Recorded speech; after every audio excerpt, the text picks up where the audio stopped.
Hello, I'm Dawn Porter and this is my new novel, So Lucky. It's about three women called Ruby, Beth and Lauren, and the overarching theme of the book is how it's very easy for us all to presume that everybody else's life is perfect, when actually, if you just dig beyond the surface, it's not as it seems. These three women go through quite the journey in this book, but ultimately it's about female solidarity and what happens when women come together, which is good.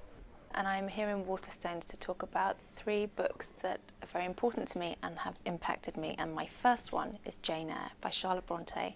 This is one of my favourite books of all time, mainly because the character of Jane Eyre, I think, is the most perfectly drawn female character ever. She is not your obvious woman in a book. She's kind of mysterious and awkward, and she loves not herself and she's complicated. She's extremely complicated, and I remember the first time I read this and I was just like, oh, it's so nice not to read about a woman who's all about her looks and all about this kind of desperate need for men and babies, and she finds love in a much more organic way.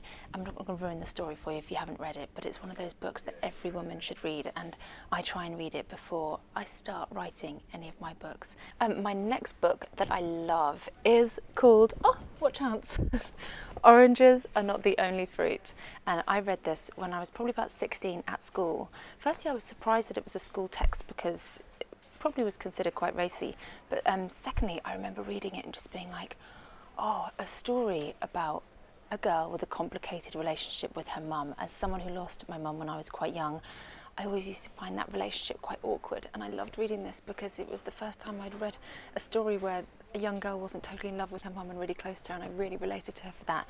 But also, it's essentially about a young girl, Jeanette, who dares to be different. She is gay, and she has to get through quite a lot to be able to come out as a gay woman, especially against her mum. I must have read it 17 times in a row when I was about 16, and I still think about it all the time. Jeanette Winston will forever be one of my favourite authors. The last book I want to tell you about that means a lot to me is this book. It's called It's Not Okay to Feel Blue and Other Lies, and it was curated by Scarlett Curtis. I'm actually a contributor in this book. It's a collection of stories by all sorts of people. I'm going to just list a few: Bryony Gordon, Davina McCall, Elizabeth Day, Emma Thompson, Fern Cotton, Dawn Porter, Porter.